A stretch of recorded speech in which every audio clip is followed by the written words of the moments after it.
actually a pretty cool groove. I might even try to play along with it. If I could figure out what time it's in.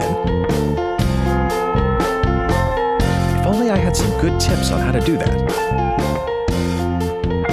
Oh well, let's see what Matt and Jeremy have to talk about today. What do we have to talk about today? Well, if you guys are listening to this podcast in sequence, as we so recommend you do, you've already heard episode number 3, Rhythm. We talked about compound meter, we talked about simple meter. We also talked about time signatures or meter signatures, and how to identify them if you're looking at a piece of music. We're now going to take that discussion a little bit further. Say you're playing with a bunch of musicians, you want to be on the same page as them rhythmically and tonally.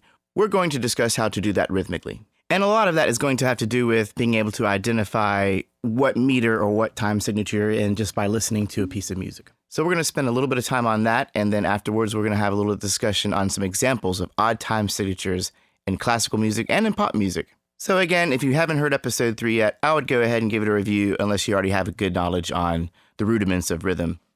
All right, Matt, let's get right into it.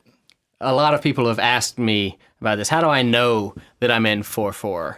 And not something else. A really big one is, what's the difference between 3/4 and 6/8? Right. To so many people, it's just, it's almost like a speed thing. They think, well, if it's going fast enough, it must be 6/8.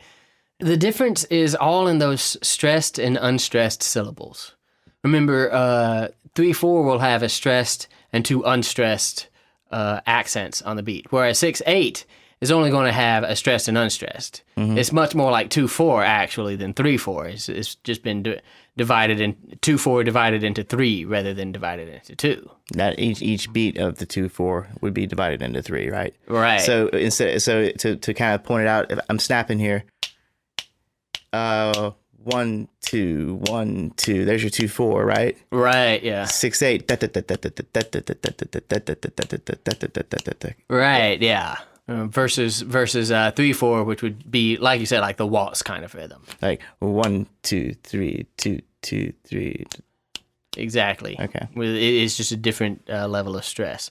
So obviously, depending on how much stress is put on each beat, it determines things like slow 6/8, fast 3/4. Perfect example. The difference between 4/4 and 2/4. Very difficult if you're not listening for stresses. So all of this brings up the question, how do you know where an accent is? So what are some good ways to discover the accent in a piece of music that you're listening to? I honestly, and this is not 100% every time, but a good bet is to listen for that kick drum. If you're listening to something with drums, that kick drum will usually tell you where the beat is, or it's usually a beat or a note that's just a little bit louder than all the other notes. Right. Chord changes, too. Chord changes tend to happen on the 1. In 4/4, they may happen on the 1 and the 3. So listen for the chord changes.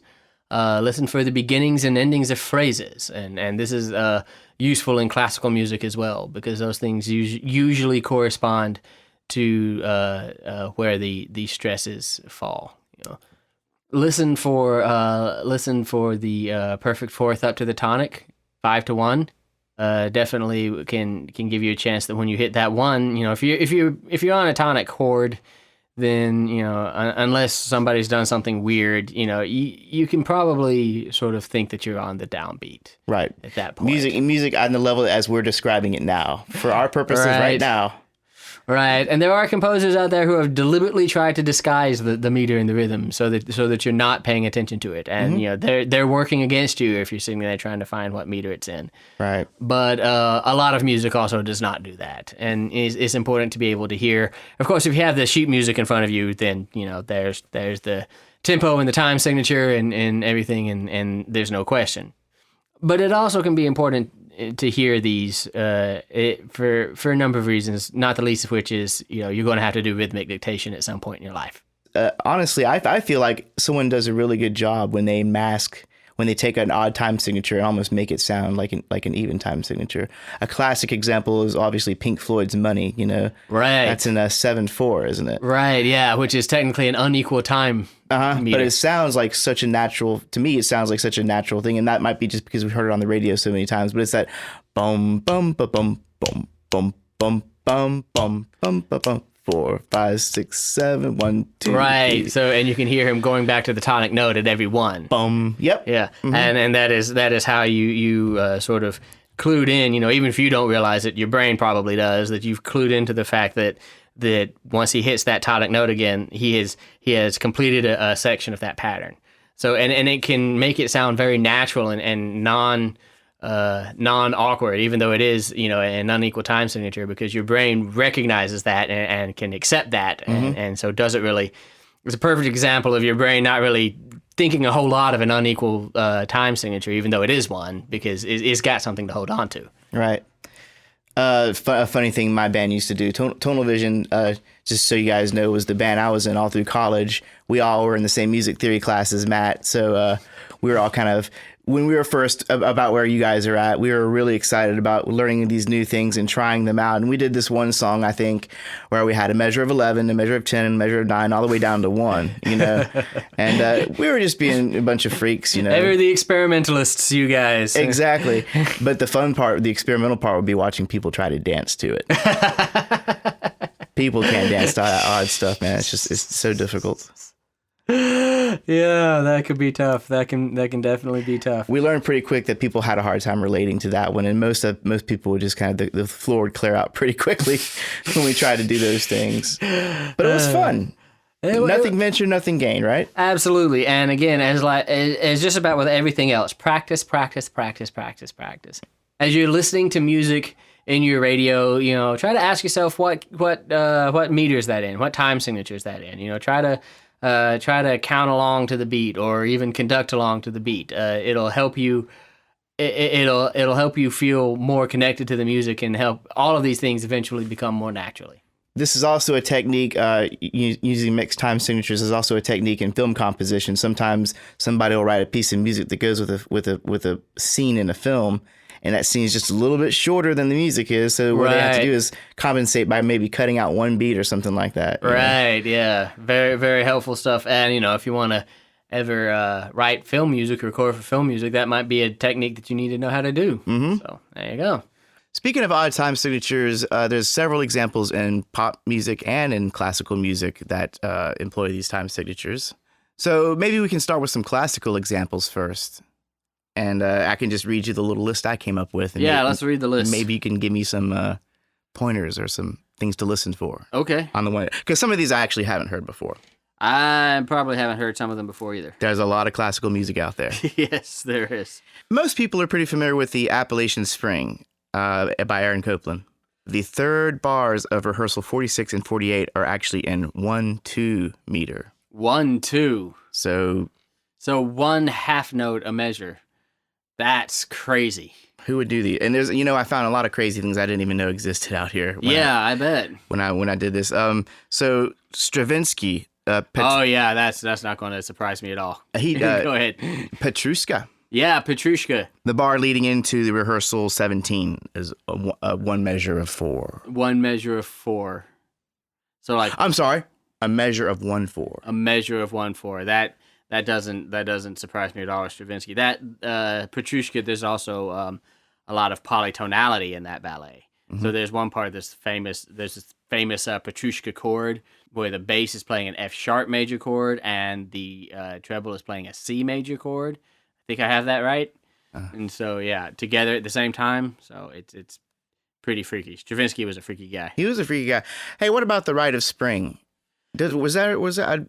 Yeah, the Rite of Spring is also crazy. He wrote the Rite of Spring originally with all of these accents in varying places. So he would write Hoswas and it just be in 4/4, but the accents were changing so wildly that nobody could really keep up with where the accent was supposed to be. So he went in and put changing measure numbers, so 4/4 to 3/8 to 5/4 to and just every 1 or 2 measures a new time signature. I was going to ask about that because listening to it, you can kind of hear it's like there's a steady pulse, but then there's syncopation. So sometimes you think you're hearing an odd time signature, but you're really just hearing syncopations on a common beat, right? Yeah, and that's common a lot of times too. Sometimes it's easy to think you're hearing something weird when what you're hearing strange. It's not the time signature per se; it's the accents.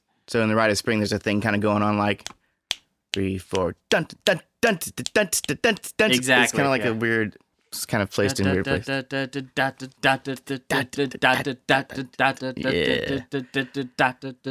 Yeah. Controversial piece when it came out. Very. They caused a riot.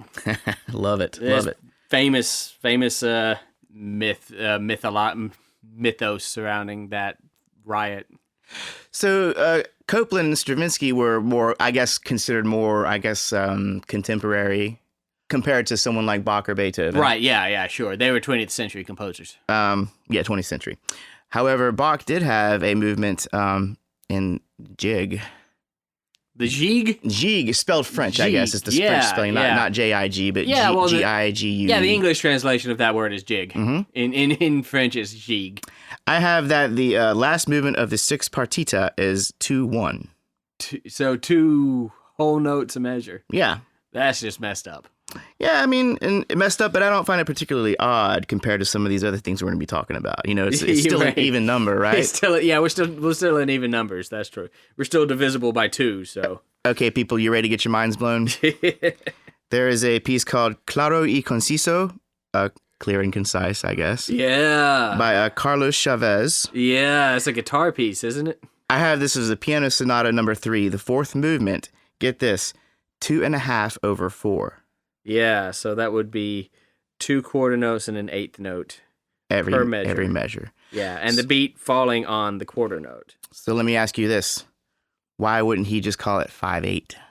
Because 5/8 would be a compound time. Mm-hmm. So when you say 8, what you mean is sort of that lilting compound, subdividing the beat into 3 rather than 2 that you get in 6/8, 9/8, and 12/8. It's just you're using 5. So 5/8 would be 1 2 3 4 5 1 2 3 4 5 1 2 3 4 5 1 2 3 4 5. Yeah, or 1 2 3 4 5 1 2 3 4 5. 4.5. I don't remember what it was now. 2.5. 2.5 over 4 would be 1 and 2 and 1 and 2 and 1 and 2 and 1 and 2 and. So who's supposed to be okay? Yeah. So messed up. That is messed up. Here's another kind of messed up one. String Quartet, Opus number 28 by Webern. Oh yeah. Anton Webern. Anton. That's in 3/16. Yeah. You're counting. Wait. So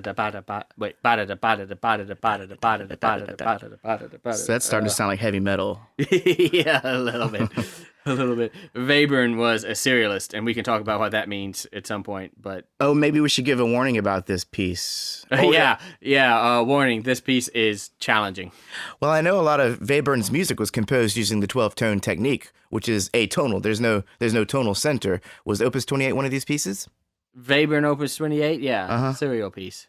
So it might even be more difficult if you're trying to listen for the. Yeah, trying to listen to the rhythm of that's going to be pretty hard. Might be kind of challenging because the tonality is kind of unclear. Yeah. So where you normally are able to kind of use the one chord to find the downbeat, sometimes. Webern is intentionally masking not only the downbeat but any sense of rhythm or pulse in his music. So listen to it because it's really freaky, but it can be challenging to find the rhythm. Here's something that trumps Chavez's ditty. This is Driftwood Suite on piano by Gardner Reed.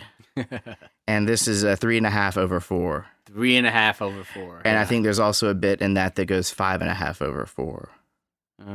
Wow. Just think about that, guys, for a little bit. 5.5 over 4. Just think about that. I won't even try and count that right now. No. But here is another one that people probably are more familiar with would be Jesu, the Joy of Men's Desiring. Yeah. Yeah. 1 2 3 1 2 3 1 or 1 2 3 4 5 6 7 8 9 1 2 3 4 5 6 7 8 9 9/8. It's actually a 9/8, which is kind of cool. In Irish music, that's called a slip jig. I believe it. Where a jig is 6/8. Whereas a jig is 6/8, 9/8 has that extra pulse thrown in there, right? Yeah. 12/8 is called a slide. Wow. For those of you who are curious about the Irish idiom, about Irish genre. rhythmic. So I think that covers the. Is there any other kind of classical pieces you'd like to cite that we've missed? I mean, there's thousands of them, of course. Yeah, there's a whole. some more well-known, I guess. Especially when you move into the 20th century, odd time signatures get more and more common. So if odd time signatures is something that interests you, I would look towards most of the composers of the 20th century, not just Stravinsky, but others. People like Debussy, Poulenc, Honegger. I'm naming a bunch of French people now. I got you on the French, but they were really they were really kind of experimental. Yeah, Boulez and Babbitt were being the most experimental, probably. Who else? Philip Glass, Steve Reich. Yeah. Terry Riley, Louis Andriessen, Jennifer Higdon. All of these people, have used odd time signatures. So the more if that's your thing, then start checking out some 20th century composers. So those are all some great examples from the classical music genre.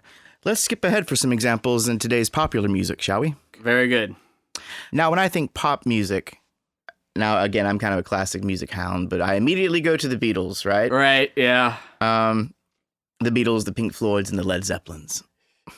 Good stuff. But the Beatles, All You Need Is Love, that's actually 7/4. Yeah. So if you're familiar with that song, it almost sounds like they're interrupting themselves when they're doing the verse. Yeah. Love, love, love, dun dun dun, dun love, love. Yeah. It's that extra two beats at the end of what you think would be the normal 4/4. It almost adds like a sense of urgency to it. Yeah. Maybe. Another place where they do this is Happiness is a Warm Gun. And I don't know if you're familiar with this one, Matt, but maybe not. Me and my band tried to cover this. And what sounded so simple, once we tried to sit down and analyze it, we'd be like, Jesus Christ, John or Paul or whoever came up. Hell ever. I guess John, yeah. There's a measure of 4/4, and then there's a 2/4, and then there's a 5/4 kind of extension to it. Yeah, okay. So they're actually... It's not like it's in a weird time signature, but it's in a common time signature where they throw in some weird time signatures. And that happens. To add for that extra word they want to throw in there, maybe? Or that extra beat. Yeah, totally. Just to make the lyrics work. Something that Stravinsky is guilty of as well. Yeah. Another one, we've talked about this a bit earlier, but that iconic bass line from Money, Pink Floyd. Yeah, totally. 7/4. 6, 7, 1, 2, 3, 4, 5, 6, 7. Yeah. Let's shave off a couple of beats and go on to 5/4. There's two really good examples of this. And I think the one everyone is familiar with in the jazz world is... Take 5? Take 5. Yeah. Dave Brubeck. Actually, Dave Brubeck recorded it, made it famous, but Paul Desmond was the composer. Really? Mm-hmm. Oh, see, look at that. You learn something new every day. Yeah, man. But I think I heard it was either the drummer that kicked that off, or maybe just someone who knew someone who had a cool little account off for that was... Who parked the car? I did. Who parked the car? I did. 4, 5, 1, 2, 3. 1, 2, 3, 4, 5. 1, 2, 3, 4, 5. 1, 2, 3, 5. Oh, the bass line would be that boo doo boo doo boo boo boo doo boo boo. Yeah. Okay. Is that enough of that one? That's enough of it. Have I? That's a good song. Yeah, until now, right? Yeah. Mission Impossible. Here's one I didn't know until I sat down and listened to it. The Mission Impossible theme. Bum bum bum bum bum bum bum bum bum bum bum bum bum. Oh yeah. I never even thought about that. Yeah. Cool. See, and that's one of those places where you're hearing an odd time signature, but you don't realize you're hearing a time signature. Yeah. Some of these, especially music students are trying to analyze and figure out to play it themselves. They know when they hear a weird time signature. Yeah. This one's a little bit, and Money, for example. Yeah. It's a little obscured. Totally. Within, I guess, the theme or the way they vary the theme or use the theme to sort of, some of these things that don't sound that unnatural because, when we're speaking normally, we're not paying attention to any kind of time signature, right? So a lot of these more lyrical melodies can really be in odd time signatures and not sound off kilter to us because we're used to hearing normal speech. Mm-hmm. That makes sense. Makes perfect sense. And we're only covering Western music. I mean, geez. Oh gosh, yeah. We really only have the resources to cover Western music. I mean, to get into African music or something, their sense of polyrhythms would be a whole other whole other podcast. Mm-hmm. And we should get into that because it's awesome, but, We shall in good time we shall. when things get a little more complicated. Things get a little more complicated. Couple of more pop music examples. Moving on. Here's one I didn't realize. If you're familiar with Mario Kart for Nintendo 64, that's not very contemporary. But these days, those games are coming back in retro versions. Yeah, they're totally coming back. I played Mario Kart. I can't say I remember the theme. Well, apparently it's the race results screen. So Okay, if you happen to be I'm playing totally Mario not going to remember. and you happen to win a race or lose a race, you will hear 11-8 in that theme. Oh, 11-8 is actually a fairly common one. More common than I thought. Apparently, there's a song by the Grateful Dead called "The 11," which Yeah. I'm not familiar with, but it's been listed as 11-8. Yeah, it's just 12-8 missing 1/8 note, or a slide jig, as you would say. So it kind of sounds like something's been cut off a little bit. And that's very evident in Primus's 11. Yes, yeah. And getting into Primus, the reason I became a bass player, Les Claypool. Man, that guy's a freak. But this song, 11-8, it's kind of like, it's more like 3 measures of 3 and then a measure of 1. Or measure of 2, I mean. Yeah. So it'd be like, dun dun dun dun dun dun dun dun dun bum bum bum ding Yeah. Basically, yeah. Really cool stuff. And they also do another one that we were actually trying to sit down and figure out. We didn't have time to sit down and figure out. I was riding around in my car one day and I figured this out. But there's a song that they do called "The Duchess and the Proverbial Mind Spread" on the Brown album. Yeah, if you can figure out what the time signature is to that, yeah. If you have an opinion on the time signature to that Primus song, email us. We challenge you. Yes. So we've talked about some weird, just funky time signatures. You're 5.5 over 8. You're 5.5 over 4. Yes. We talked about songs that combine normal time signatures with weird time signatures. Right. Let's go back into some more unconventional ones. Bjork apparently has quite a few. Yeah, she would. She was an odd little woman. That one, beautifully odd. Good music. Yeah. Hollow, her song's Hollow. There's a song called Moon, and there's a song called Crystalline. Yeah. Basically, just go listen to Bjork. I know, right? But those 3 songs in particular are all in 17/4. 17/4. Mm-hmm. Wow. Pretty good. So, and then Frank Zappa. Oh, man. Jeez. Man, Yeah. this guy was such a genius. And he wrote so thusly Yes. that you have to be a virtuoso to play his music, it seems like. And whatever instrument you're playing, you have to be a virtuoso. Probably. But, he had music degrees. yeah. Oh, yeah. So, Hey, here's another funny thing. I heard he was pretty much straight edge. He never did any drugs. yeah. And I heard that, too. The music just sounds so much like he would have done some crazy psychedelic drugs. But anyways, he just apparently had that. Yeah. I Vision. think his music was actually too complicated to be the work of drugs. I think when you take psychedelics, you think you're writing really far out stuff when you're just kind of, in 4/4 and sort of moaning a lot, or But the other people on psychedelic drugs totally get also it. think you're far. Yeah, They yeah, think totally. this guy's a genius. There's a Family Guy episode that deals with that subject in a hilarious way. Hey, a million Widespread fans can't be wrong, can they? Widespread has some good music. Now, I'm not dissing Widespread. I'm not Widespread dissing. has good music. But they are typically enjoyed by people on drugs. Typically. Well, most music is. Oh, rock music, anyways. Is music better on drugs? We're not condoning drugs at Music Student 101. We're not. It just Oh, makes music sound better. back to Frank Zappa. And Photo to Play.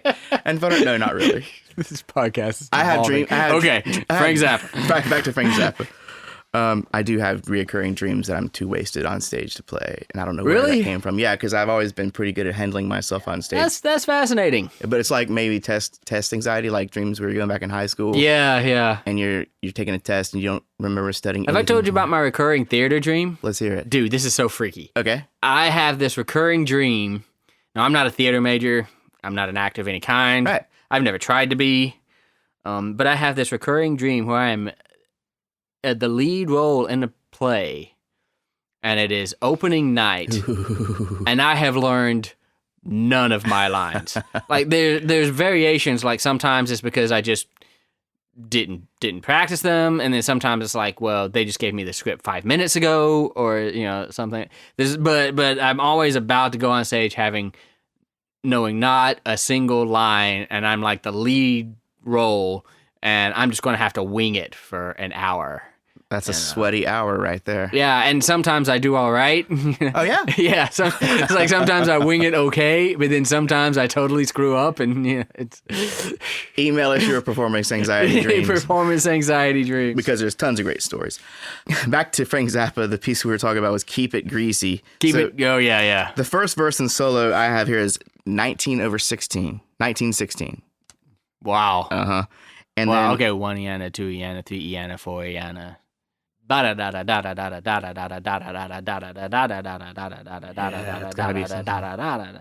well, take that and then add 2 more beats to it because then the part after that is 21/16. All right, I'm not even going to. It's just amazing that people actually come up with these things, and you have to wonder what percentage of it are doing it just to challenge themselves and to challenge the musicians. Yeah. And which ones are doing it because that is the actual part that came to their head when they first composed. Yeah, I think in music. the case of Primus, I think that's just what came to his head. Yeah. And again, a lot of these, I feel like this may just be my personal opinion, but I feel like a lot of them sort of approximate normal speech, or approximate oration, and so they sound more natural to us than their time signatures might suggest, because it is kind of things we're used to hearing, just not from music, so. Well, that's all the examples I have right now, but I might name a few bands that are prone, like we talked about in classical music. Dream Theater, definitely prone. I have that. That's the first one I have written down. That is a very and it seems like the bands that are more technical, more just technical bands, the Rushes, the Dream Theaters. Yeah. Tool. Yeah. They have a bunch of weird time signatures. Yeah. Radiohead, yeah. Immediately Paranoid Android comes to mind. I remember driving around trying to figure that out. But yeah, there's a moment of 7 embedded within 8s, I think. Yeah. Bands that sort of lean, you're right. Bands that sort of lean in a technical direction like to challenge themselves this way. That's what I kind of think. Because Tonal Vision, the band I was in college, well, we talked about that a second ago in this podcast. We would do the same thing. We always sit down and try and let's freak them out. Let's freak everybody out. Let's do something that's so special for us because we are the only ones that can do it. Yeah, but then everybody else is just still drinking beer and, And just not dancing because you can't dance. Not dancing because you're right. Let's see you dance to 17/16. Some countries, somewhere, somehow there's a dance for that, but I don't know where. I don't know. Well, there's probably enough alcohol somewhere to do it in this country, right? Imbibe enough and... People get creative with their moves. Of course, then again, I've seen people who can't dance in 6/8 when they've had too much alcohol, so... That would be me. That would be me. Well, great, man. I think that's a pretty good start. We'll try and put examples or links. And if you can think of any more, send us some comments. Send us other examples that you know. So I know we might have covered this earlier, but just for the sake of full clarification, if not my own. Okay, so let me ask you this, Dr. Phillips. Yeah, okay. Why would I write something in 5.5/4? Right. When I could just call it 11/8? Well, if you called it 11/8, in my mind, at least, you are implying a compound signature. Mm-hmm. So you're implying 9/8, which you remember will subdivide each of those beats into 3. So we'll subdivide 3 dotted quarter notes into 3. So 1, 2, 3, 4, 5, 6, 7, 8, 9. You're implying that with 11/8 with just 2 more attached. So 1, 2, 3, 4, 5, 6, 7, 8, 9, 10, 11. 1, 2, 3, 4, 5, 6, 7, 8, 9, 10, 11. Whereas that's me. Mm-hmm. That's just my. Whereas if you said 5.5/4, you might be implying more of a straight beat. So 1 and 2 and 3 and 4 and 5 and 1 and 2 and 3 and 4 and 5 and 1 and 2 and 3 and 4 and 5 and 1. So it's not just about the counts and the numbers; it's also about kind of how they're expressed. Right. What's characteristic of this piece of music? Yeah, things that are equivalent mathematically aren't always equivalent musically. Yeah. Great. Well, that was a pretty crazy little episode, I think. Yes. Cool things to look out for while you're studying your music and you're analyzing your rhythms. Absolutely. Good luck. Indeed, you'll need it.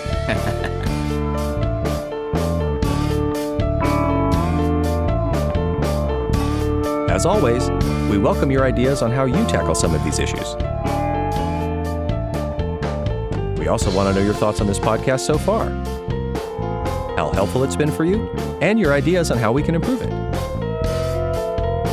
Let us know at info@musicstudent101.com.